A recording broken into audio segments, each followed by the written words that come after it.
Non siamo un partito, non siamo una casta, siamo cittadini, punto e basta.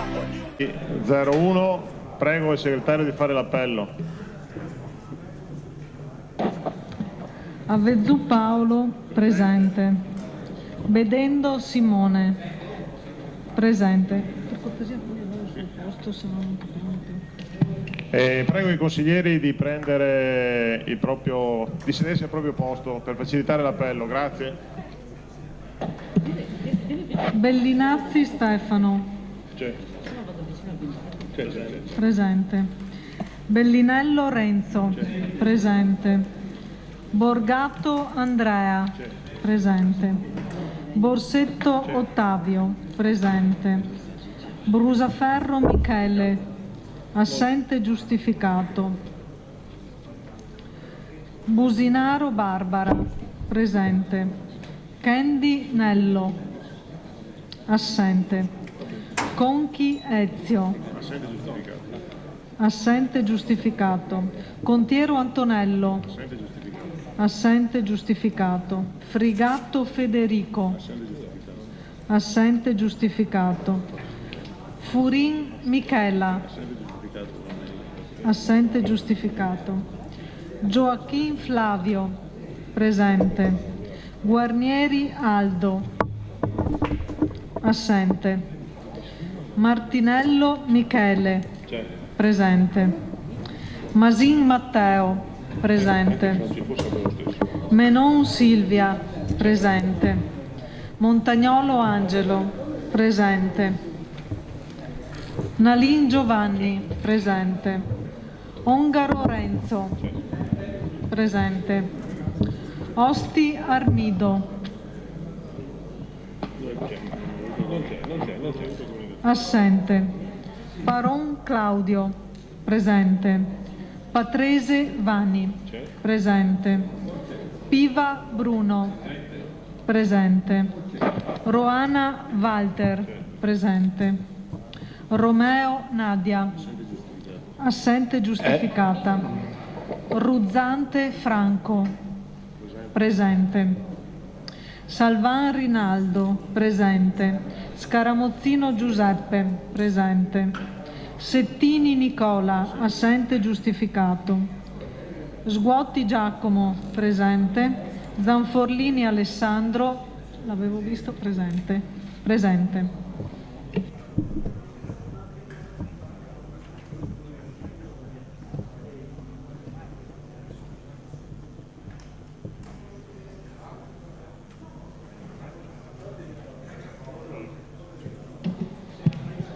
Ventitré presenti, la seduta è valida. Prima di iniziare la seduta anzi è sicuramente un triste destino che gli ultimi 3 consigli comunali siano stati preceduti da 3 vittime in Afghanistan. Purtroppo siamo arrivati alla 41esima. Quindi nel pregarvi e nel chiedervi un minuto di silenzio vogliamo ricordare innanzitutto il caporal maggiore dei Parà David Tobini di Roma, 28 anni, appunto la 41esima vittima, e uniamo nel ricordo anche le vittime della assurda strage in Norvegia. Un minuto di silenzio.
Grazie.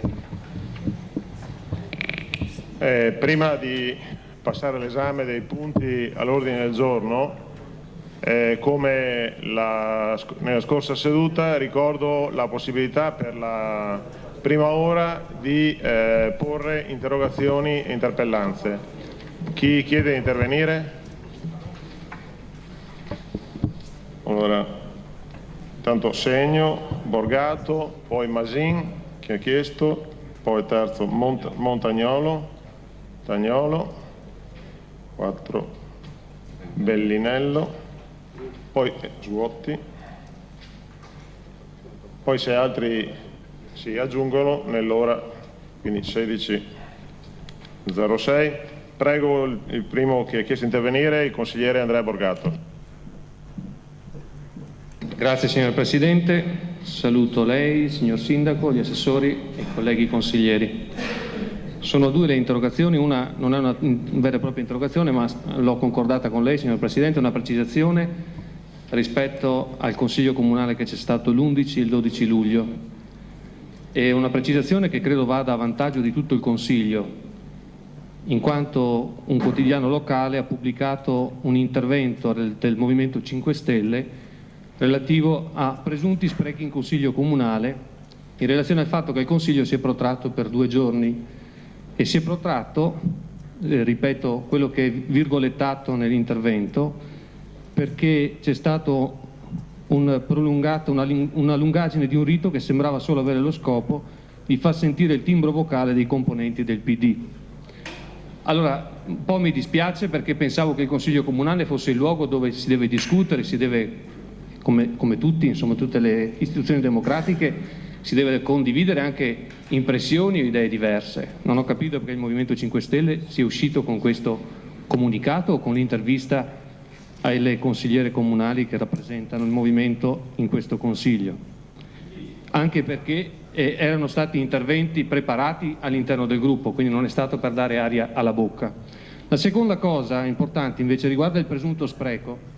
Noi al termine della seduta, intorno alle 8, avevamo anche proposto di continuare il Consiglio, noi del PD.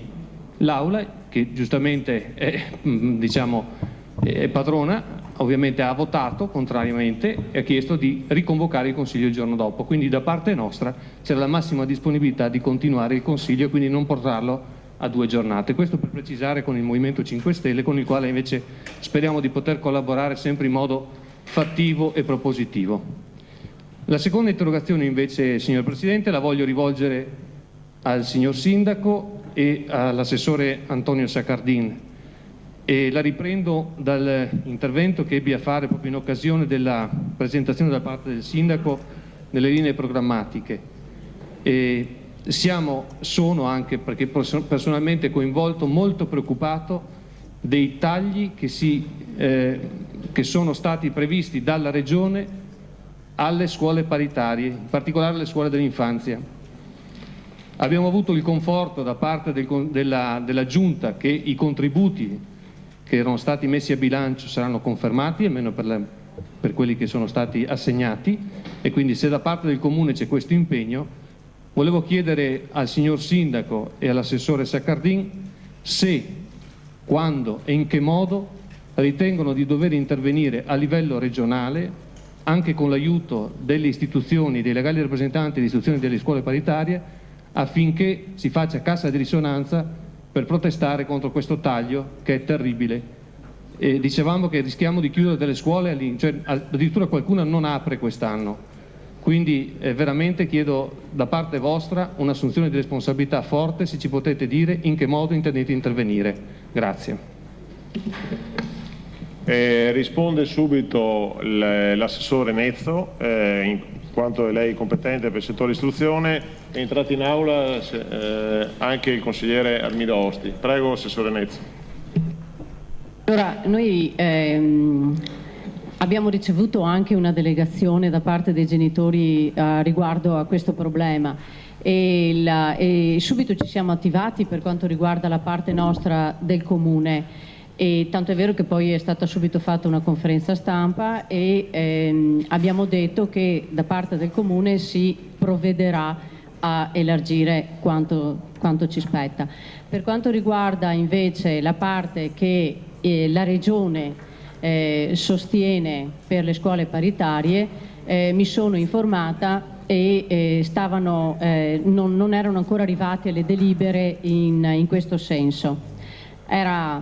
Rimane comunque, diciamo, il mio impegno di tenere viva anche la parte della Regione, però non sono ancora arrivati e quindi non so darvi informazioni a tale riguardo.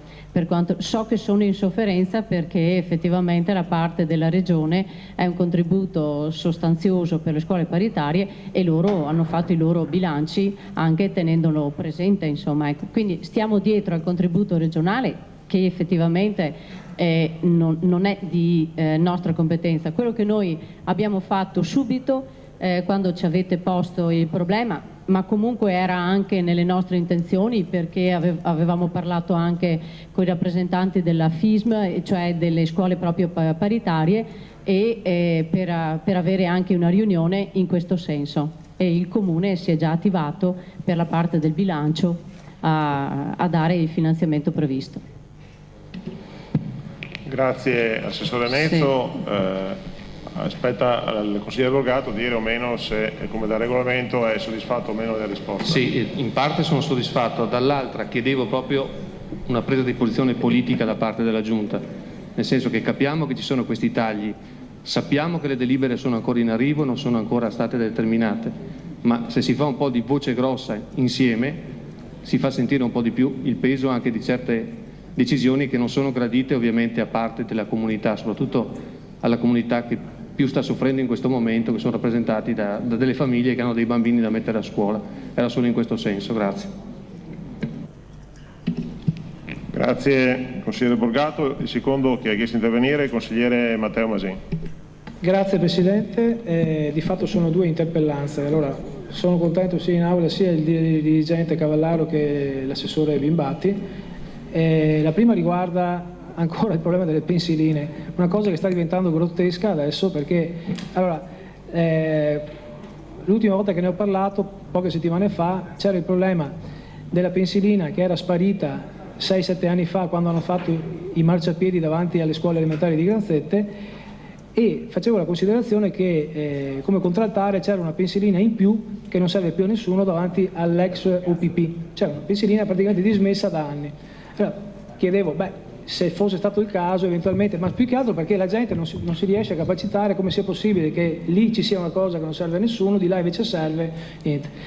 Da qualche tempo hanno posizionato, torno un po' indietro, erano passati per posizionare la pensilina a Granzette, così mi hanno detto, però non l'hanno potuto fare perché dicono mancasse un qualcosa, un'autorizzazione, qualcosa. Comunque non l'hanno fatto, però la volontà era quella. Mentre hanno posizionato da poco una pensilina davanti alla piazza Arrigo Ragazzi di Cantonazzo, pensilina che non serve a nessuno, perché di fatto può essere fruita da chi prende il tram per andare a Concadilame, cioè praticamente nessuno. Mentre dall'altra parte, a 30-40 metri di distanza, c'è la fermata del tram per chi prende il tram per andare a Rovigo ed è frequentata dagli studenti di Cantonazzo, e quella è a Cialsereno. E allora praticamente ci troviamo nelle situazioni dove c'è una cosa dove non serve e viceversa. Per cui io penso che almeno la pensilina in più, quella che è davanti all'ex OPP, si potrebbe spostare dove serve veramente. L'altra interrogazione riguarda invece Concadilame. Allora, oggi parleremo, se ce ne sarà modo, di una mozione che riguarda via Forlanini. Io premetto già che voterò a favore, però si creerà un precedente non da poco, si andrà in pratica ad inflazionare il problema della sicurezza, perché, e di questo si tratta, questa è l'interrogazione. Via Bassa è un'altra strada ad alto rischio, c'è un tratto, c'è una curva, una doppia curva molto pericolosa, più che altro per quelli che escono da Concadilame, che solitamente, se non sono del posto, tagliano e si ritrovano praticamente in cortile di qualche abitazione. È stato segnalato da poco dal consigliere Montagnolo, fine giugno, e lui purtroppo era anche imbarazzato perché abita lì, si è limitato a segnalare la pericolosità e a richiedere il ripristino della segnaletica che era stata divelta. Io capisco il collega Montagnolo, però la realtà è che quel tratto di strada è molto pericoloso. Diciamo che almeno un paio di volte all'anno qualcuno finisce fuori e finora, almeno da quello che so io, non c'è scappato il morto, però l'ultima volta danni per più di 10.000 euro. Allora io pensavo che, visto che si affronterà il problema di via Forlanini e visto che via Bassa ha lo stesso problema in pratica, il problema di sicurezza stradale, bisognerà che qualcuno, in questo caso l'assessore con gli uffici, prendano delle decisioni che siano oggettivamente poi veicolate un po' dappertutto, perché di vie pericolose non c'è solo via Forlanini, via Bassa, c'è via Calatafimi, ce ne sono tante. Bisognerà trovare una soluzione oggettivamente importante per ridurre la problematica. Ecco. Sì, visto che abbiamo iniziato dando subito le risposte, sono due problemi di viabilità, non so se lo vuol fare l'assessore Berti oppure l'ingegnere Cavallaro, visto che è stato anche interpellato, quindi risponde l'ingegnere Cavallaro. Rispondo per quanto riguarda la prima parte, quella delle pensiline. Come è noto, le pensiline che sono in fase di installazione in questo momento sono installate da parte di ASM, è una proposta che ASM ha fatto qualche mese fa, e la collocazione delle pensiline è stata decisa dalla Giunta in queste posizioni, ce l'ho qua l'elenco: Granzette, Grignano, Sant'Apollinare, Concadirame, San Sisto, Ospedale Civile, Piazzetta Piotti e Iras. Queste sono le posizioni che noi abbiamo dato come indicazione ad ASM. So che buona parte di queste sono già state installate, non mi risulta che ci siano stati problemi tecnici per la collocazione di quelle che sono ancora in via di installazione. Siccome i lavori sono seguiti dal nostro settore lavori pubblici, io mi impegno a verificare quei lavori pubblici se ci sono motivi ostativi alla collocazione della pensilina a Granzette, che non mi risulta attualmente, quindi in caso contrario vedrò di farla installare quanto prima, perché per quanto ne so non ci sono problemi da questo punto di vista.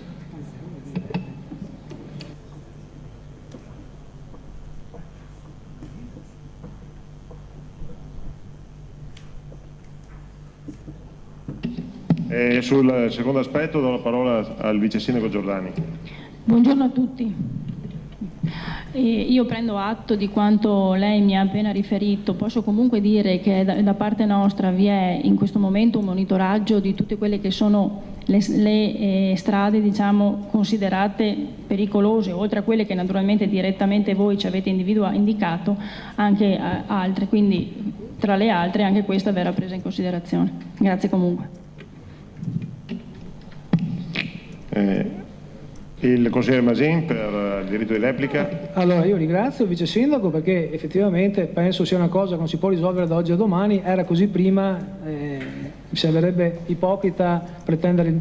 Però rispetto al primo aspetto, le pensiline, non capisco, non ho sentito citato Cantonazzo, c'è una pensilina nuova davanti alla piazza.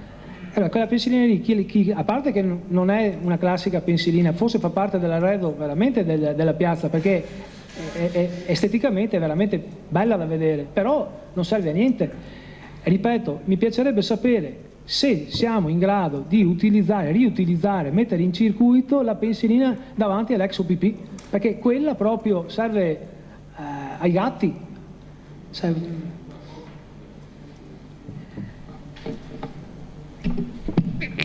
Bene. Entra al terzo che ha chiesto di intervenire il vicepresidente Montagnolo. Sì, consiglio alla vice sindaco di farsi procurare dall'assessore dei lavori pubblici segnalazione su via Bassa, che ho potuto di segnalare il fatto che ne è al corrente.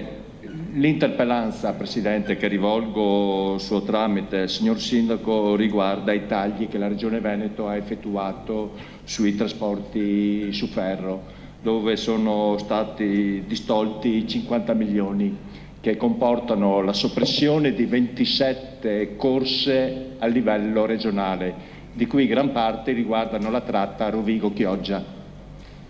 Vi è stata tutta una serie di azioni presso la stazione ferroviaria che significheranno, oltre la soppressione che abbiamo conosciuto negli anni scorsi delle fermate della linea Padova a Bologna, quest'altro colpo porterà a un ulteriore isolamento del Polesine.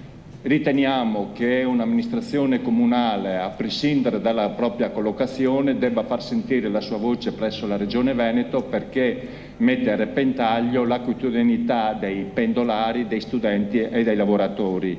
Non possiamo subire inermi a questa azione, anche perché una rivisitazione del piano complessivo regionale vorrebbe dire anche un minore inquinamento. Proclamiamo tutti di usare più soventi i mezzi pubblici e poi ci troviamo a non avere le corse disponibili.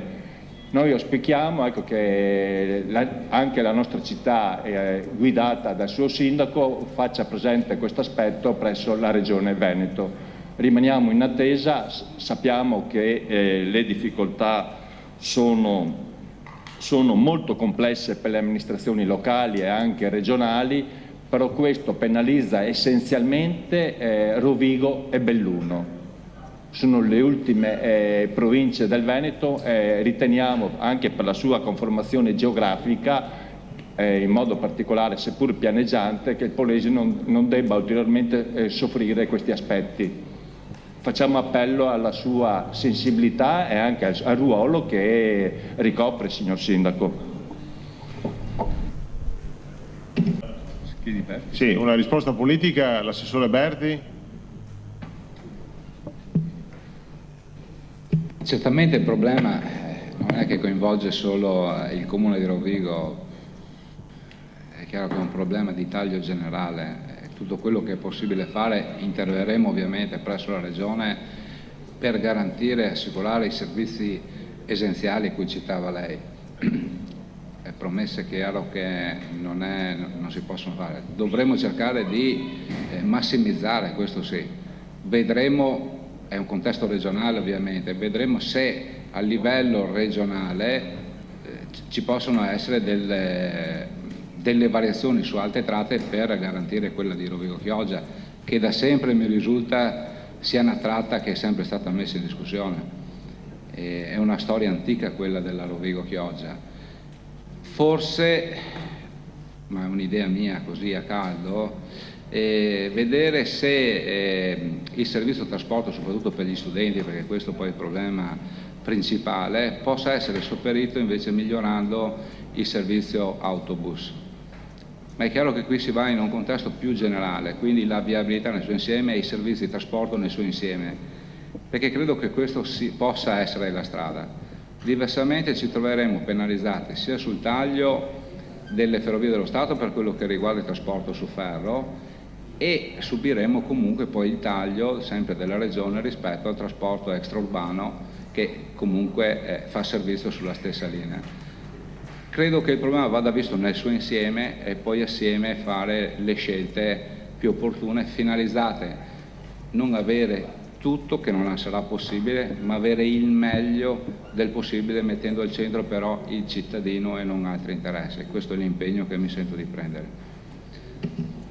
Grazie all'assessore. Vista la portata della questione posta dal vicepresidente Montagnolo, integra il signor Sindaco. Sì, volevo assicurare il vicepresidente Montagnolo che tutte le grandi questioni che interessano Rovigo, non tanto nell'ambito del territorio comunale, ma Rovigo come inserito all'interno del sistema regione, sono fonte di nostra preoccupazione, così come i trasporti, così come la scuola, così come la sanità. Ecco, noi abbiamo intrapreso la ricerca di contatti che siano però contatti che abbiano anche probabilmente qualche sbocco produttivo. Ecco, non abbiamo scelto di scegliere la comunicazione o l'enunciazione dei principi che sicuramente ci trovano perfettamente d'accordo con quello che ha detto lei prima. Comunque le posso assicurare che su più fronti, ripeto, che riguardano Rovigo inserita nel sistema regione, ci stiamo occupando e stiamo seguendo con grande preoccupazione. Grazie signor Sindaco, prego il Vicepresidente Montagnolo per l'eventuale replica. Sì, riscontro sul tema una sensibilità da parte dell'amministrazione, in primis dal Sindaco e dall'assessore Berti.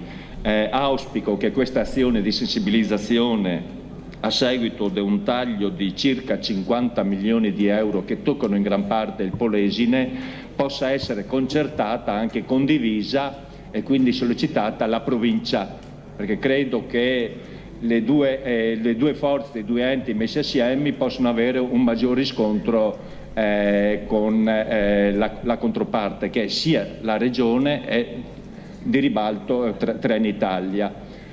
Grazie per l'attenzione. Grazie a lei per aver posto questo punto all'attenzione del Consiglio.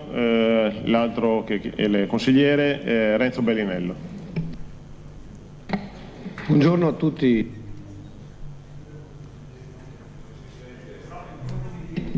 Microfono, grazie. Si sente adesso? Sarebbero due le interpellanze. La prima riguarda un contratto di comodato per l'ex casa dei Gatti, quella dietro le torri. Io ho visto un po' il verbale di deliberazione della precedente amministrazione. Volevo chiedere, in riferimento a questa questione, mi risulta che sia stata fatta appunto questa deliberazione per dare in comodato a 3 associazioni alla fine i locali di questo stabile, nuovo stabile ex Casa dei Gatti. L'Auser, Polesine Onlus, l'Anteas e l'Università Popolare Polesana. Chiederei all'assessore, che mi sembra debba essere Bimbatti se non erro, giusto? Di dare un'occhiatina a questa questione, perché proprio in uniformità al fatto che le associazioni possono essere tante e penso ogni associazione abbia il diritto di avere la possibilità di avere un piccolo spazio per portare avanti anche questioni amministrative, burocratiche.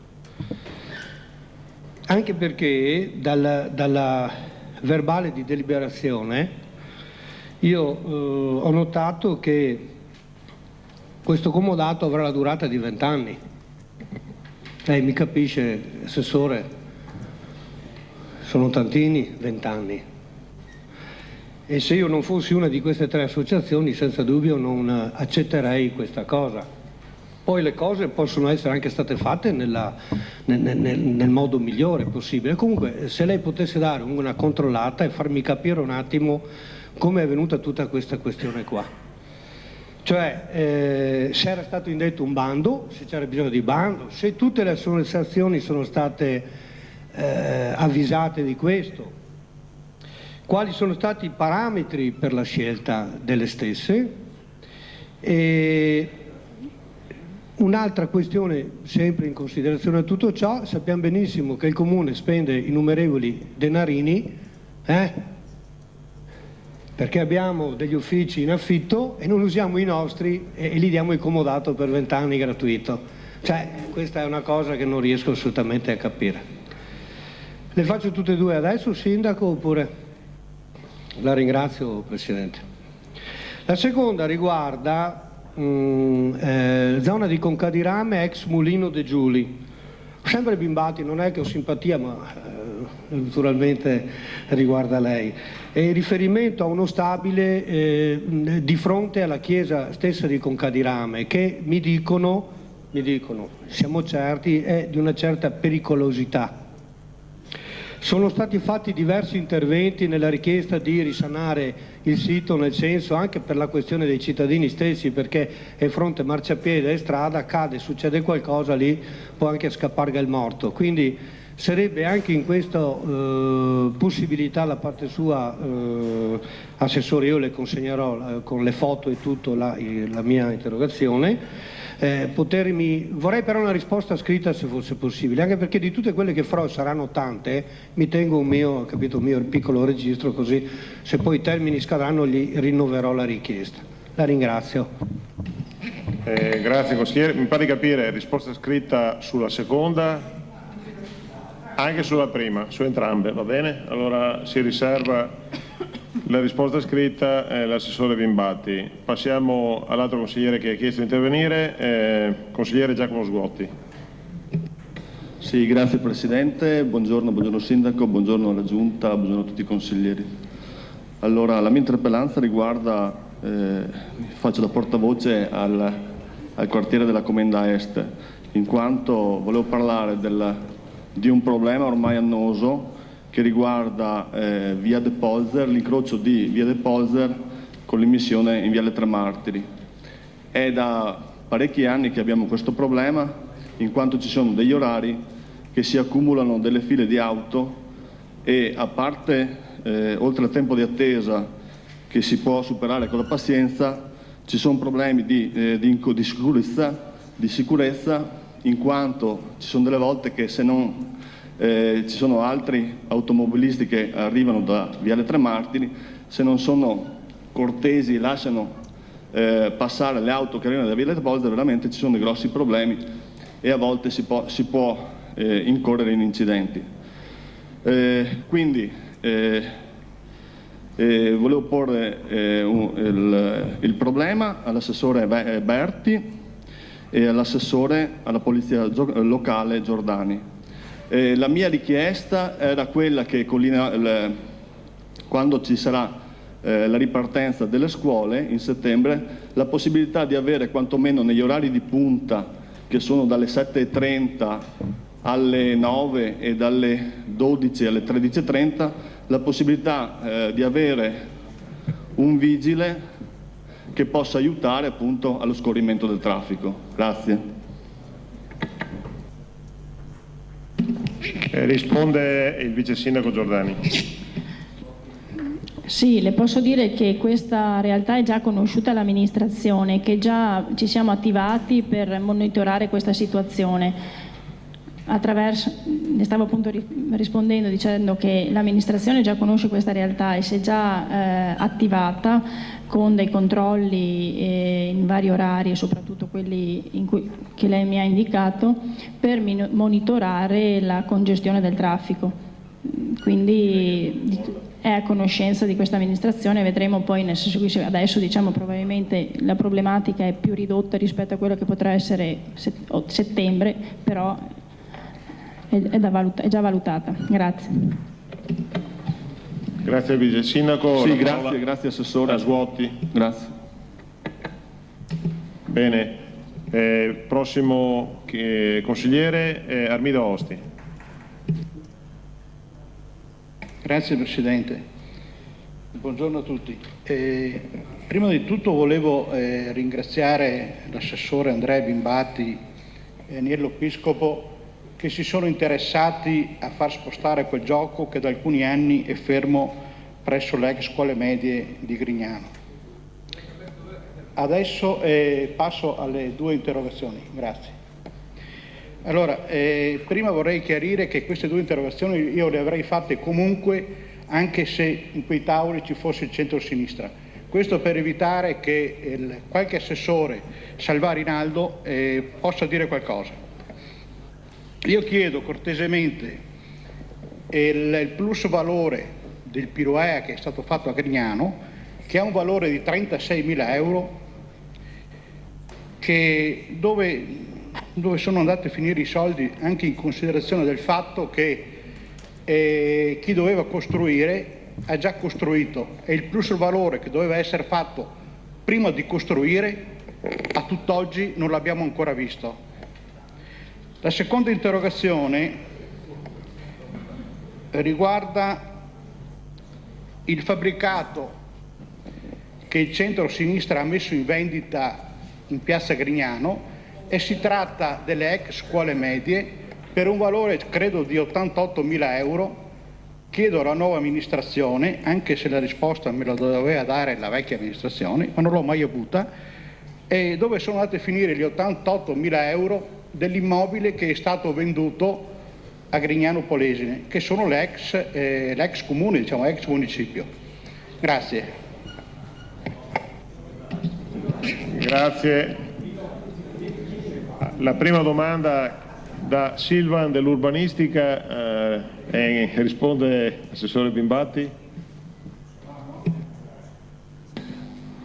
Sì, io ringrazio il consigliere Osti per la segnalazione, ovviamente approfondirò la questione perché, come abbiamo avuto modo di verificare in un incontro avvenuto presso gli uffici dell'urbanistica, abbiamo provveduto ad inviare i tecnici competenti per il sopralluogo. Poi mi riservo ovviamente di rispondere per iscritto per vedere come si è verificato l'iter ovviamente di realizzazione del Piruea e l'eventuale utilizzo del plusvalore che era previsto dalla Convenzione. Quindi nei prossimi giorni le risponderò. Grazie all'assessore Bimbatti. Sulla seconda interpellanza l'assessore al bilancio Paolon. Per quanto riguarda il discorso delle risorse ricavate dalle alienazioni, il consigliere Armido si ricorderà che ogni volta in occasione del bilancio di previsione si fa il piano delle alienazioni. È stato fatto nel 2008, nel 2009, nel 2010, nel 2011 e ogni anno, a seguito anche di una delibera fatta nel 2010, mi sembra, dalla precedente amministrazione, in cui metteva tutti i beni alienabili, sono fatte delle scelte di mettere in alienazione.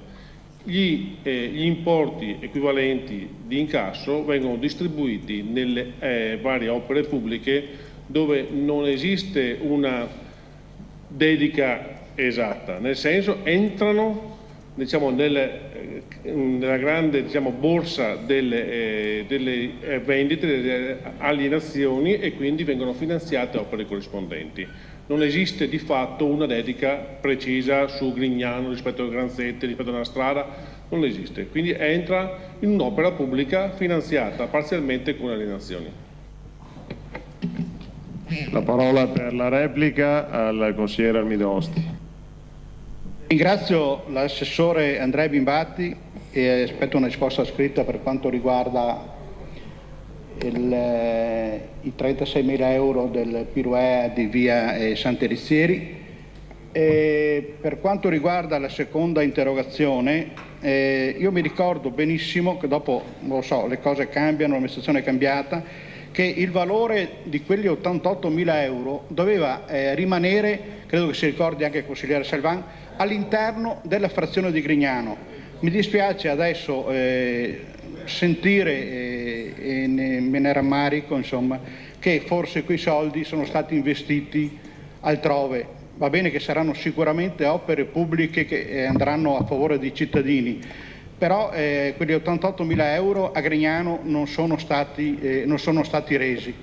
Ringrazio ancora l'assessore Gigi Paolon. Grazie. Grazie al consigliere Osti. Forse mi è sfuggito, non avevo visto altre mani alzate. Ci sono altri colleghi che chiedono di intervenire? Consigliere capogruppo Aldo Guarnieri. Interpellanza, più che altro, ecco, proprio in previsione, mi raggancio un po' a quello che è stato detto poco fa, pensando all'inizio dell'anno scolastico. Uno dei problemi, ve lo posso assicurare, per chi ha dei figli e porta i figli a scuola, più grosso, deriva proprio dal fatto, e torniamo sempre lì, al discorso del Corso del Popolo. Nella fascia oraria, il fatto di avere il corso chiuso nella fascia oraria 7:30, 8:15, crea notevoli problemi perché uno deve portare i figli da una parte all'altra della città, deve circumnavigarla. Allora volevo sapere se, preso atto e comunque vi è intenzione da parte dell'amministrazione di fare la famosa sperimentazione che era già stata indicata e promessa nel programma elettorale, però da quello che mi sembra di aver capito leggendo i giornali partirà da febbraio, se c'era la possibilità nella fascia oraria proprio in cui le famiglie portano i bambini a scuola di poter consentire l'accesso sul Corso del Popolo, se la sperimentazione possa avere ad oggetto anche questa fascia oraria in corrispondenza all'inizio dell'anno scolastico. Tutto qua. Risponde il signor Sindaco. Ma stiamo, anche oggi abbiamo avuto dei contatti per ragionare molto su questo piano del traffico. Non abbiamo preso in considerazione la richiesta fatta, però come ho ripetuto tante volte nessuno ha la soluzione, la ricetta magica in questo momento.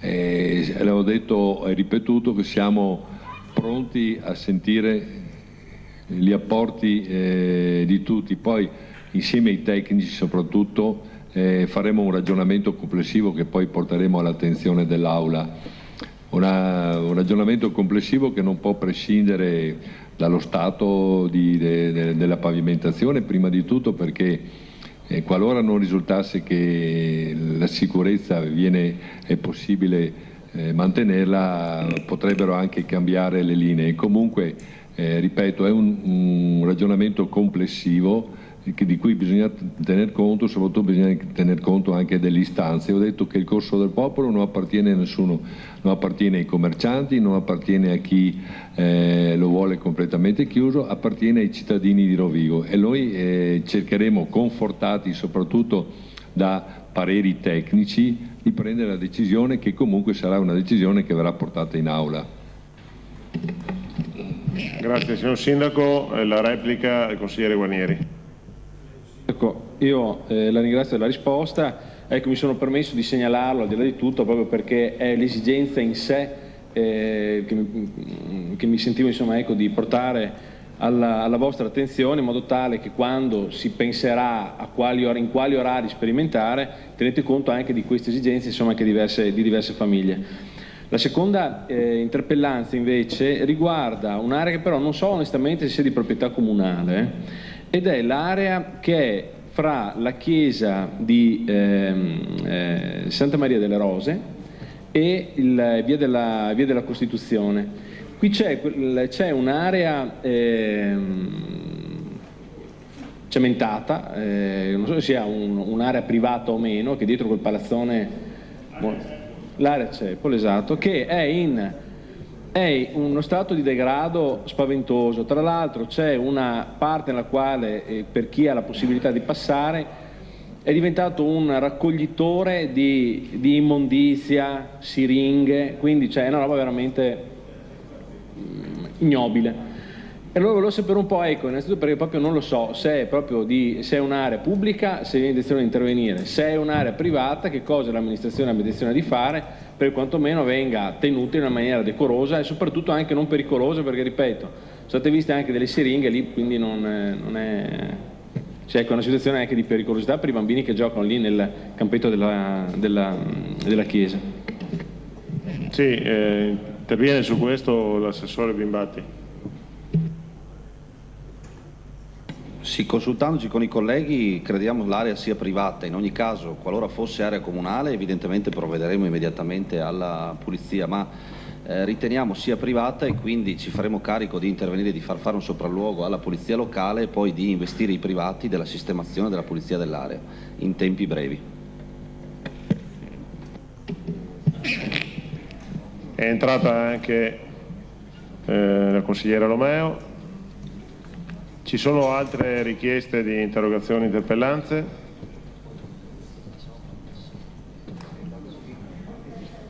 Mi sembra di no. Quindi riteniamo chiusa questa prima fase. Prima di passare all'illustrazione del primo punto all'ordine del giorno, mi corre l'obbligo di nominare gli scrutatori. Vediamo di cambiare una new entry, il consigliere Martinello se è disponibile,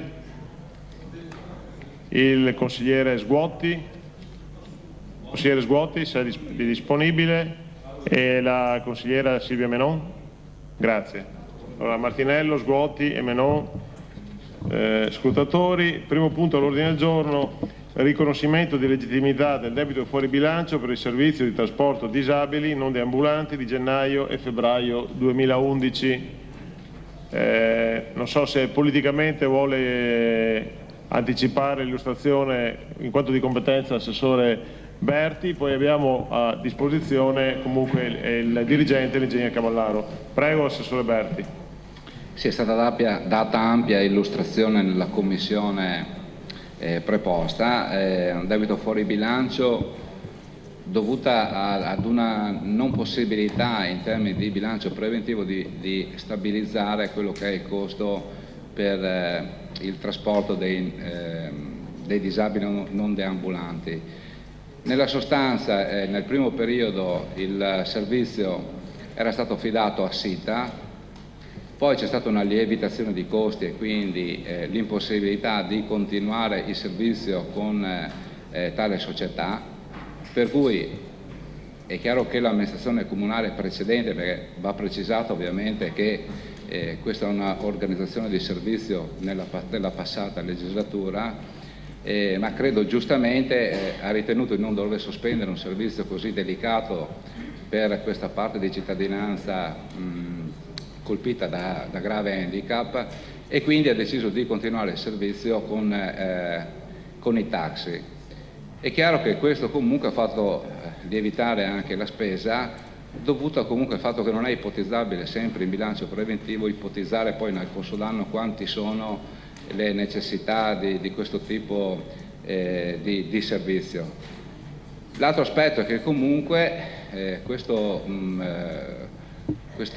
quantificazione, che è di circa quasi 17.000 euro per gennaio e febbraio, ha avuto uno splafonamento, anche perché prima c'era un regolamento non molto chiaro, cioè era molto aperto, e secondo me c'era anche una fruizione di tale servizio non proprio consona a quello che ritengo siano i crismi di un servizio amministrativo come è quello comunale. Ragion per cui adesso è in vigore un nuovo regolamento, si sono andati a definire meglio quali sono i parametri per la fruizione di questo servizio, e al momento si rientra in quello che è la spesa ipotizzata. È chiaro che a mio modo di vedere questo rientra un po' nel concetto di ragionamento che facevamo prima anche con l'intervento del vicepresidente Montagnolo, è tutto il sistema dei trasporti che deve essere rivisto. E nei prossimi giorni, a seguito anche di un incontro che ho avuto con la nuova società, si dovrebbero definire delle linee programmatiche di tipo industriale, ma specifico proprio sulle necessità sia di viabilità urbana piuttosto che questa dei disabili, che tenga conto da un lato di assicurare continuità di quello che comunque ha contraddistinto il Comune di Rovigo come un ente pubblico estremamente sensibile a un certo tipo di popolazione, dall'altro però una politica di assoluto contenimento dei costi. Grazie Assessore Berti, se cortesemente spegne il microfono. Non so se è necessaria. Ecco, allora così magari aiuta poi. Prima di aprire la discussione do la parola proprio per un aiuto agli interventi al dibattito, quindi agli interventi dei consiglieri, all'ingegner Michele Cavallaro. Sì, volevo ricostruire dal punto di vista tecnico quello che è l'oggetto della delibera in approvazione. Il servizio di trasporto disabili nel corso del 2010 ha subito una notevole lievitazione di costi per motivi indipendenti dalla volontà del Comune, perché si tratta di un servizio a domanda individuale. Nel corso dell'anno ci siamo trovati ad affrontare un notevole aumento della domanda. Il regolamento vigente non consentiva di escludere dalla fruizione del servizio nessun utente, pertanto la spesa era direttamente proporzionale al numero di utenti che ne facevano richiesta e al numero di chilometri che essi richiedevano al trasporto. Ci siamo trovati a fine anno 2010 ad affrontare una spesa di 307.000 euro complessivamente, compreso un debito fuori bilancio anche in quel caso di circa 40.000 euro. A questo nel corso del 2010 si sono sommate una serie di ulteriori difficoltà che derivano da un lato dalle note difficoltà di bilancio che l'ente si è trovato ad affrontare e dall'altro la questione che l'azienda che eserciva il trasporto disabili non deambulanti, cioè SITA, ha il 16 dicembre 2010 manifestato con una lettera l'intenzione di abbandonare il servizio se non fosse stato concesso un aumento dei corrispettivi che si quantificava più o meno nel doppio di quello che era vigente. Il sindaco e l'assessore hanno incontrato SITA, si è giunti alla conclusione che il rapporto non era possibile proseguirlo con soddisfazione di entrambe le parti e in conclusione il 31 dicembre il sindaco e l'assessore hanno inviato una lettera a SITA concordando la sospensione del servizio a partire dal 1° marzo e la prosecuzione in provvisorio per i mesi di gennaio e febbraio nell'attesa della definizione da un lato delle poste di bilancio comunale, dall'altro del nuovo regolamento per la missione al servizio che consentisse di contenere la spesa per il 2011. Quindi SITA ha proseguito il servizio in gennaio e febbraio e parallelamente il Comune ha predisposto il nuovo regolamento che è stato approvato dal Consiglio Comunale che prevedeva tutta una serie di misure che noi contiamo che portino a fine anno a un contenimento della spesa a circa 100.000 euro, quindi un contenimento molto corposo rispetto a quello dell'anno scorso. Purtroppo nel frattempo, nei mesi di gennaio e febbraio, non c'è stata la possibilità di stanziare le somme che sarebbero servite per lo svolgimento del servizio di SITA. Quindi è stato fatto un impegno parziale a gennaio di 1.780 euro e a febbraio di 5.000. Le fatture di SITA di gennaio era 11.010 euro, quella di febbraio che è arrivata al 31 marzo era di 10.265. Complessivamente quindi il servizio è costato 23.402 euro, andando a costituire quindi un debito fuori bilancio di 16.623 euro. Questo è stato acclarato il 31 marzo, il 12 aprile la Giunta con la delibera numero 48 ha autorizzato il prelievo dal fondo di riserva per la somma necessaria e quindi si è chiuso questo processo, però il debito fuori bilancio nel frattempo era già stato creato e quindi siamo chiamati oggi a riconoscimento di questa situazione. Bene, grazie anche all'ingegnere Cavallaro per la chiarezza, almeno da parte mia, dell'illustrazione. Il primo che ha chiesto di intervenire, se non sbaglio, il consigliere Armido Osti. Grazie Presidente. Allora, come Presidente della Commissione Bilancio, volevo ricordare che nella mia Commissione, dopo aver sentito l'assessore e il dirigente, è constatato anche che questo debito fuori bilancio riguarda proprio un servizio di trasporto ai disabili che non è poco importante e che riguarda soprattutto gennaio e febbraio 2011 in cui c'era l'amministrazione del centro-sinistra. Noi abbiamo ritenuto opportuno all'unanimità di votare a favore di questo debito fuori bilancio. Credo che sia giusto che il Consiglio sappia l'esito della votazione che è scaturita all'esame di questo punto all'ordine del giorno. Grazie. Grazie consigliere Osti. Ha chiesto di intervenire il consigliere Salvan. Sì Presidente, grazie. Nei 10 anni che sono stato consigliere comunale, 5 in maggioranza e 5 in opposizione, di debiti fuori bilancio ne abbiamo visti diversi e trattavano diversi argomenti, insomma. Un debito fuori bilancio è difficilmente prevedibile a volte e ha tantissime attenuanti. Io dico già in partenza che come in Commissione ho votato questo debito fuori bilancio e lo riconosco anche in Consiglio Comunale, però, mi permettano i consiglieri di opposizione che nella scorsa legislatura sedevano nei macchi della maggioranza, che possa dire qualcosa e anche se non è mia abitudine fare una piccola polemica con voi, me lo debbano permettere, insomma, ecco. Perché quando sedevo nei banchi della maggioranza e si parlava di sociale o di disabili o di persone che avevano bisogno, e voi vi ritenevate adatti a capire questi problemi, mentre consideravate noi dell'allora maggioranza persone che si trovavano meglio magari a vedere interessi per quanto riguardano urbanistica, lavori pubblici, cultura e così.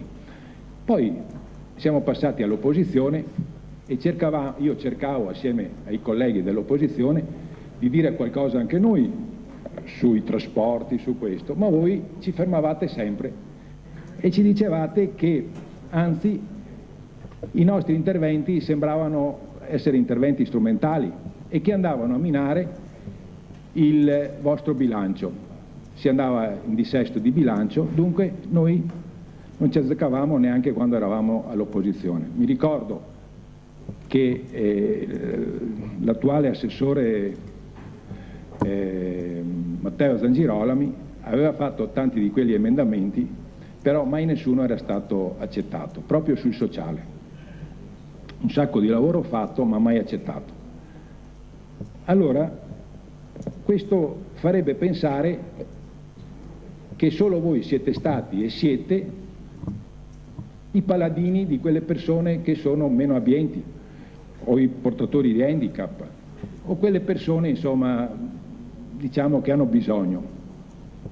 Allora, io mi chiedo, ma se siete stati così accorti e se siete così accorti verso queste persone, perché nel 2010 non avete pensato di mettere a bilancio una somma giusta per poter far sì che questo servizio potesse essere? E se avete sbagliato magari a mettere quella somma, visto che ormai tutti sapevano che per gestire il trasporto disabili servivano circa 250.000 euro su un anno, volevo sapere perché non vi è venuto in mente di dire: se gennaio e febbraio è fuori, perché non faccio un calcolo di poter mettere una certa somma almeno pari a 1/12 di quello che si doveva mettere? Cioè se voi avevate messo 100.000 euro, almeno pensavate di mettere 100.000 diviso 12, andavate a mettere dei soldi a gennaio e febbraio, invece avete messo una quota talmente minima che francamente quando l'ho letta mi sembrava impossibile che un team forte come il vostro potesse arrivare a fare un simile errore. Allora mi chiedo, com'è possibile che si sia arrivati a questo punto? E allora all'inizio ho detto che di solito i debiti fuori bilanci sono difficilmente prevedibili e hanno un sacco di attenuanti, però francamente oggi mi sento di dire che questo debito era facilmente prevedibile e ha scarsissime attenuanti. Ciò che mi fa votarlo, e quello che ha detto anche il consigliere Amido Osti, è che nella delibera viene scritto proprio bene, ed è questo che mi ha fatto sì che mi prenda la responsabilità di votarlo, non certo perché sono in maggioranza, ma perché sento di votarlo proprio, e perché nella delibera viene scritto: essendo il servizio di trasporto di cui si tratta di grande utilità per una categoria debole della popolazione, qual è quella dei disabili, ed essendosi arricchito l'ente con tale prestazione, la quale rientra tra i servizi di competenza dell'ente stesso e non essendo imputato a negligenza dell'ufficio trasporti. Solo per questo do il mio voto favorevole. E mi piacerebbe che quei consiglieri che erano in maggioranza nella scorsa legislatura potessero dire adesso, come facevano a quei tempi che andavano sui giornali proprio per far capire quanto poca attenzione il centrodestra dava al sociale, andassero sui giornali e dicessero adesso che loro avevano difeso i disabili con le parole, questa giunta di centrodestra li sta difendendo con i fatti. Grazie.